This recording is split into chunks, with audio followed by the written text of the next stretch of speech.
là dễ chi cơm quá nha Tí Lộc. Ở trên 10 cái đầu mà đứng gì được rồi đẹp rồi.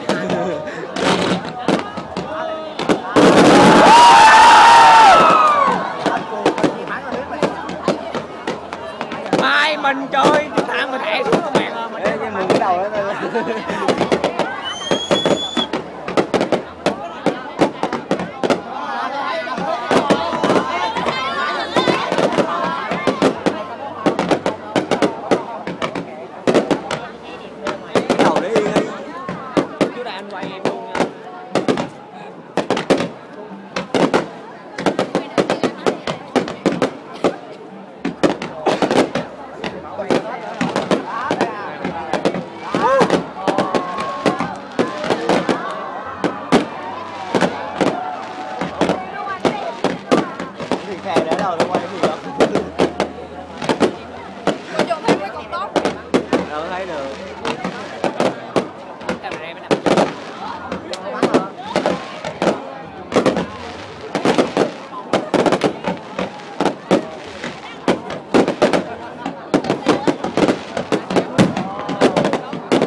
Mỏi tay quá ông nội à. Tay con mỏi cổ lắm á, đụng ra.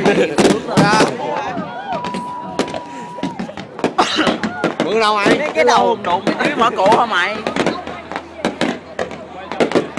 Lòn cao rồi mượn đầu nữa.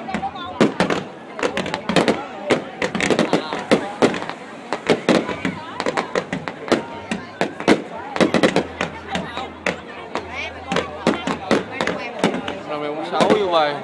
Xấu rồi đó thôi.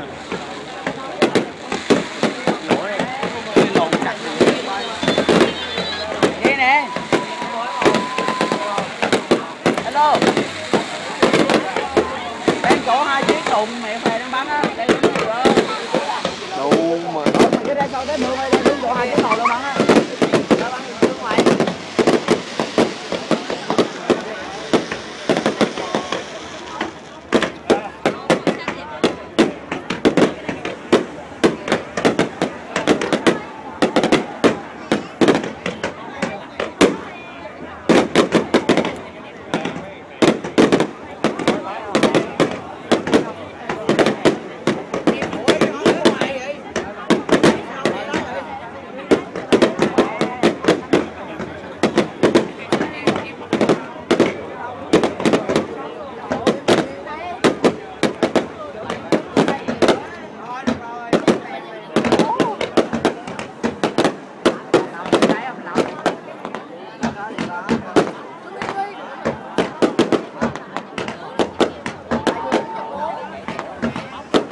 Chắc là nó bán 20 cuốn nó rớt tay luôn á.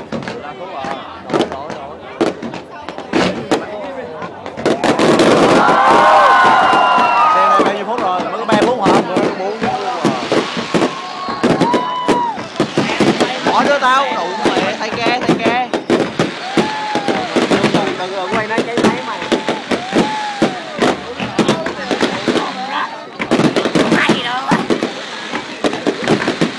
Rồi ngôi sao. Nhà nó đẹp nào. Bắn ra lấy coi Việt Nam nó mới đẹp.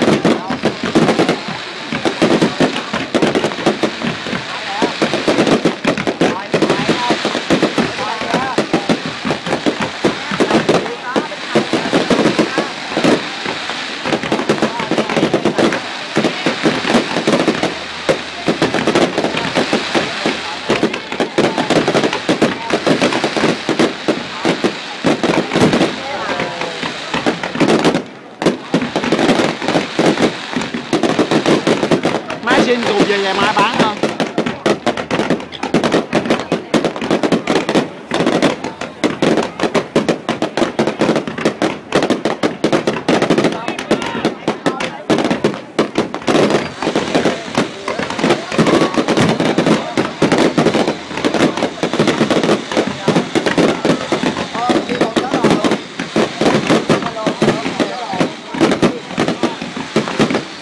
Đi tới đâu rồi? đây.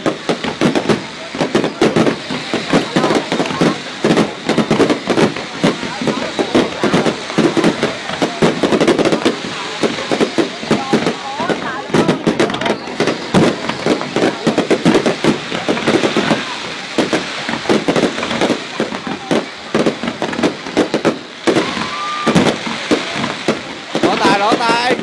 Nổ nè.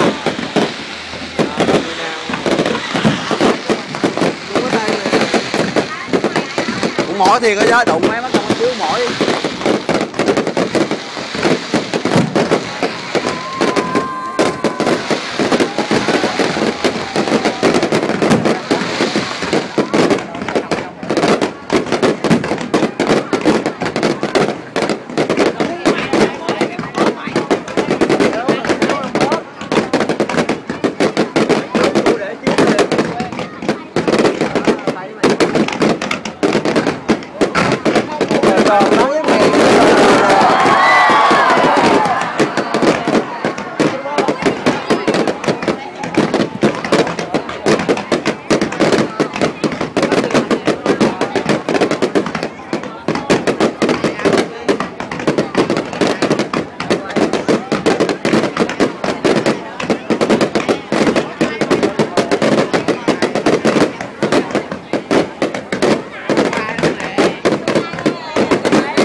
Bóp giấy không à.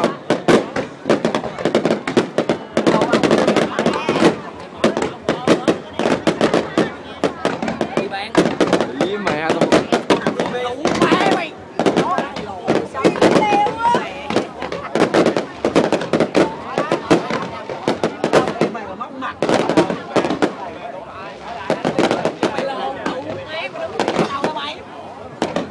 Mày là con quạt không dính đầu mày.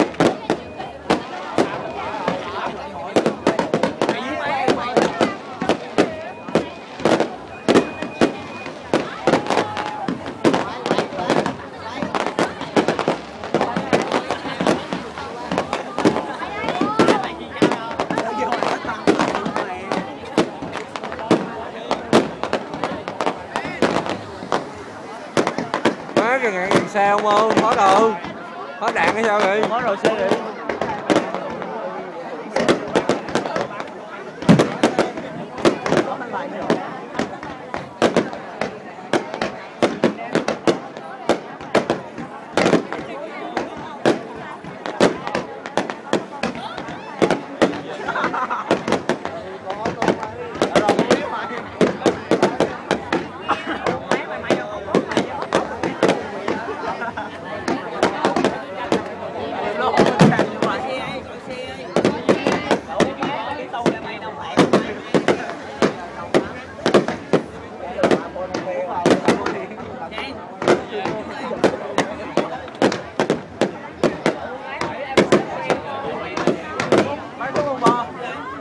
11 phút rồi. 10 phút hả? 11.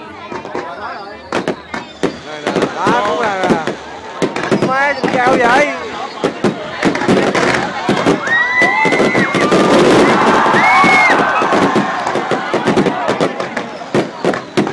Bây giờ cô đó nè, chuồng.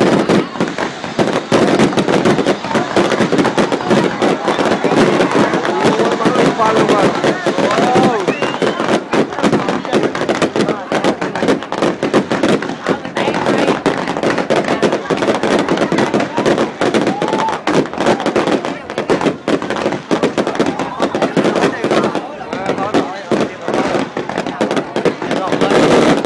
Đây mất luôn hết.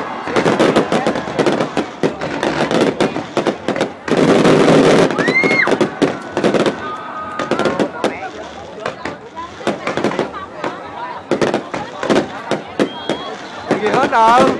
Đừng gì hết mèo.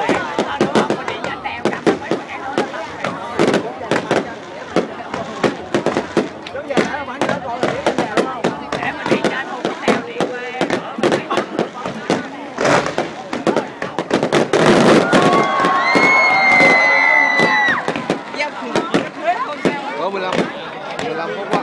Để hết mèo. Nghèo quá.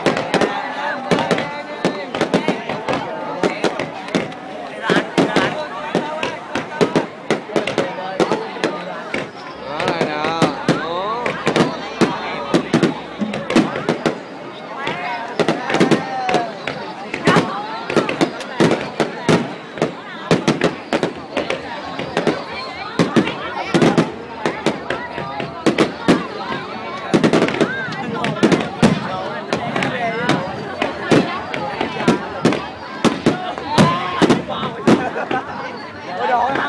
Đó.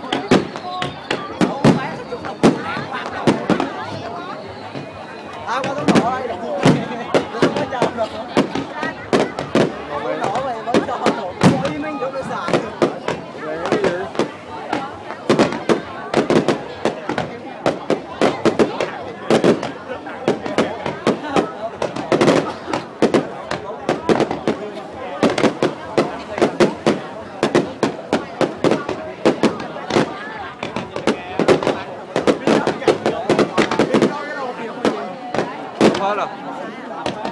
Có 15 phút. 15 phút.